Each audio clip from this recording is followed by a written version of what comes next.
எருசலேமுக்கு காவல். அதிகாரம் 7. அலங்கம் கட்டி முடிந்து கதவுகள் போடப்பட்டு வாசல் காவலாளரையும் பாடகரையும் லேவியரையும் ஏற்படுத்தின பின்பு நான் என் சகோதரனாகிய ஆனானியையும் அநேகரை பார்க்கிலும் உண்மை உள்ளவனும் தேவனுக்கு பயந்தவனுமாயிருந்த அரமனை தலைவனாகிய அனனியாவையும் எருசலேமின் காவல் விசாரணைக்கு ஏற்படுத்தினேன்.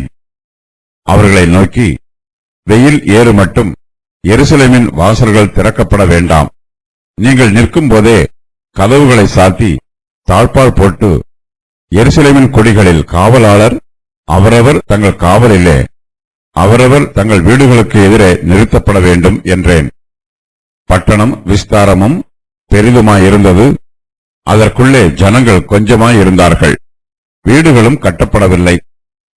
கர்த்தர் தம்முடைய சபையை பற்றி சொல்லும்போது, எருசலேமே, உன் மதில்களின் மேல் பகல் முழுதும் இரா முழுவதும் ஒரு காலம் மௌனமாய் இராத ஜாமக்காரரை கட்டளையிடுகிறேன் என்று சொல்லுகிறார். ஏசாயா 66:2. நெகேமியா கர்த்தருடைய வார்த்தைக்கு கீழ்ப்படிந்து எருசலேமுக்கு ஜாமக்காரரை ஏற்படுத்துகிறார். எருசலேமின் அலங்கங்களுக்கு ஜீவன் இல்லை. அலங்கங்களிலே காவலாளரை நிறுத்த வேண்டும். ஜீவனுள்ள காவலாளர் அலங்கத்தில் நிற்கவில்லை என்றால் அந்த அலங்கம் எருசலேம் நகரத்திற்கு பாதுகாப்பை கொடுக்காது. எருசலேமின் அலங்கம் கட்டி முடிக்கப்பட்டிருக்கிறது. அதன் வாசல்களில் கதவுகள் போடப்பட்டிருக்கிறது. நெகேமியா எருசலேமை பாதுகாப்பதற்கு காவலாளரையும் பாடகரையும் லேவியரையும் ஏற்படுத்துகிறார். அவர்கள் செய்ய வேண்டிய வேலைகளை நெகேமியா அவர்களுக்கு திட்டம் பண்ணி கொடுக்கிறார். கர்த்தருடைய ஆராதனையே எருசலேமுக்கு பாதுகாப்பாக இருக்கும். கர்த்தருடைய ஊழியக்காரர்கள் தங்களுடைய ஊழியங்களை உண்மையாய் செய்யும் போது அவர்களே அலங்கங்கள் மீது நிற்கிற ஜாமக்காரரைப் போல இருப்பார்கள். எருசலேமின் காவல் விசாரணைக்கு நெகேமியா 2 பேரை நியமிக்கிறார். இவர்கள் இருவரும் சேனாபதிகள் போல இருக்கிறார்கள். எருசலேம் நகரத்தை பாதுகாக்கும் பொறுப்பை நெகேமியா இவர்களிடத்தில் பொறுப்பாய் ஒப்புக் கொடுக்கிறார். எருசலேமின் பாதுகாப்புக்கும் அதன் சமாதானத்திற்கும் இவர்கள் உத்தரவாதம் கொடுக்க வேண்டும். நெகேமியா நியமித்த 2 பேரில் ஒருவன் அனானி. இவன் நெகேமியாவின் சகோதரன். நெகேமியா பெர்சியா தேசத்தில் இருந்தபோது எருசலேமின் அலங்கங்கள் பாழாய் கிடைக்கிறது என்னும் செய்தி அவருக்கு அறிவிக்கப்பட்டது. அப்போது நெகேமியா பெர்சியா தேசத்தில் இருந்து எருசலேமுக்கு வந்தார்.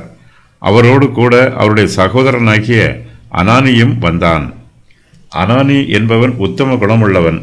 அவன் நெகேமியாவின் நம்பிக்கைக்கு பாத்திரமானவன். அனானி இஸ்ரவேல் தேசத்தின் மீதும் இஸ்ரவேல் புத்திரர் மீதும் அன்பாயிருக்கிறான்.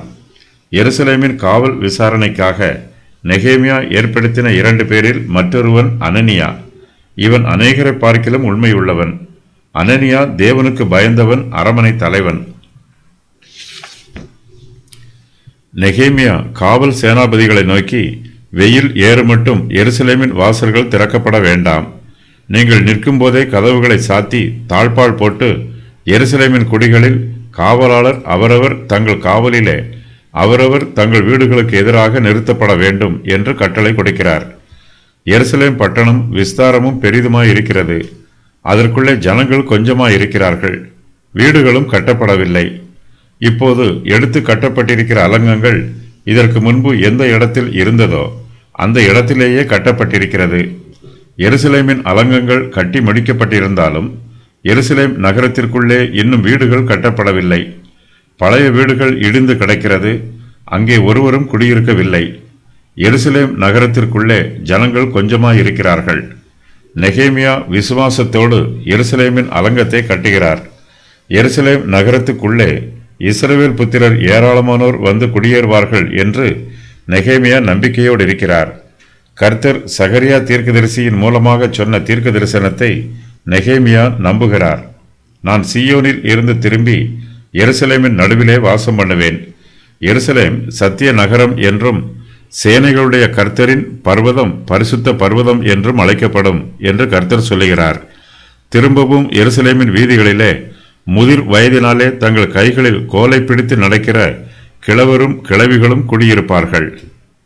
நகரத்தின் தெருக்களிலே விளையாடுகிற ஆண் பிள்ளைகளும் பெண் பிள்ளைகளும் அதன் வீதிகளில் நிறைந்திருக்கும் என்று சேனைகளின் கர்த்தர் சொல்லுகிறார். சேனைகளின் கர்த்தர் சொல்லுகிறது என்னவென்றால், அது இந்த ஜனத்தில் மீதியானவர்களின் பார்வைக்கு இந்நாட்களில் ஆச்சரியமாயிருந்தாலும் என் பார்வைக்கும் ஆச்சரியமாயிருக்குமோ என்று சேனைகளின் கர்த்தர் சொல்லுகிறார். இதோ, கிழக்கு தேசத்திலும் தெற்கு தேசத்திலும் இருந்து என் ஜனங்களை நான் ரட்சித்து அவர்களை அழைத்து கொண்டு வருவேன். அவர்கள் எருசலேமின் நடுவிலே குடியிருப்பார்கள். அவர்கள் எனக்கு உண்மையும் நீதியுமான ஜனங்களாய் இருப்பார்கள். நான் அவர்களுக்கு தேவனாய் இருப்பேன் என்று சேனைகளின் கர்த்தர் சொல்லுகிறார். சகரியா 3 முதல் 8 வரை. இப்போது எருசலேம் நகரத்துக்குள்ளே ஜனங்கள் கொஞ்சமாயிருந்தாலும் சீக்கிரத்தில் இங்கே திரளான ஜனங்கள் வாசம் பண்ணுவார்கள் என்று நெகேமியா நம்பிக்கையோடு இருக்கிறார். ஏராளமான ஜனங்கள் எருசலேமிலே குடியிருக்கும் போது அவர்கள் எல்லோருக்கும் நகரத்துக்குள்ளே குடியிருப்பு வசதிகள் வேண்டும், பாதுகாப்பான அலங்கம் வேண்டும். இப்போது எருசலேம் நகரத்தில் வீடுகள் கட்டப்படாமலும் ஜனங்கள் கொஞ்சமாயும் இருந்தாலும் எருசலேம் பட்டணம் விஸ்தாரமும் பெரிதுமாய் இருக்கிறது. எருசலேமின் அலங்கம் கட்டி முடிக்கப்பட்டு அதன் வாசல்களுக்கு கதவுகள் போடப்பட்டிருக்கிறது. அலங்கங்களில் காவலாளரும் ஏற்படுத்தப்பட்டிருக்கிறார்கள். காவலாளர் எருசலேமின் அலங்கத்தை இரவு முழுவதும் காவல் காக்க வேண்டும். இரவு வேளையிலே எருசலேமின் வாசல்களை திறக்கக்கூடாது. வாசல்களின் கதவுகளை சாத்தி அதற்கு தாழ்பால் போட வேண்டும். காலையில் சூரியன் உதிக்கும் வரையிலும் வாசல் கதவுகளை திறக்கக்கூடாது. காலை வேளையில் சூரிய வெளிச்சம் உதிக்கும், அப்போது இருள் நீங்கும். பொழுது விடிந்த பிறகு அலங்கத்தின் கதவுகளை திறக்கலாம் என்று நெகேமியா கட்டளையிடுகிறார். நெகேமியா எருசலேமை பாதுகாக்க காவலாளரையும் நிறுத்துகிறார். சத்துருக்கள் வரும்போது அலங்கத்தை காவல் காக்கிறவர்கள் எச்சரிக்கையின் எக்காலம் ஊதுவார்கள். அப்போது எருசலேம் நகரத்திற்கு ஆபத்து வந்திருக்கிறது என்பதை உணர்ந்து நகரத்தார் எல்லோரும் சத்துருக்கு விரோதமாக யுத்தம் பண்ண ஒன்று கூடுவார்கள்.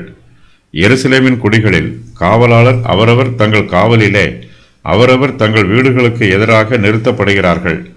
காவலாளர் தங்கள் வீடுகளுக்கு முன்பாக நிறுத்தப்படுவதனால் அவர்களுடைய காவல் பலமாயிருக்கும். அவர்கள் மற்றவர்களுடைய வீடுகளை காவல் காக்கவில்லை, அவர்கள் தங்கள் வீடுகளையே காவல் காக்கிறார்கள். இதனால் அவர்களுடைய காவலில் கவனமும் அக்கறையும் அதிகமாயிருக்கும். ஒரு பட்டணத்தில் உள்ள ஒவ்வொருவரும் தங்களையும் தங்கள் வீடுகளையும் பாதுகாக்க வேண்டும். அப்போதுதான் மொத்த பட்டணத்திற்கும் பாதுகாப்பு கிடைக்கும். கர்த்தருடைய பிள்ளைகள் ஒவ்வொருவரும் தங்களையும் தங்களுடைய குடும்பத்தாரையும் பாவத்திற்கு விரோதமாக பாதுகாத்து கொள்ள வேண்டும்.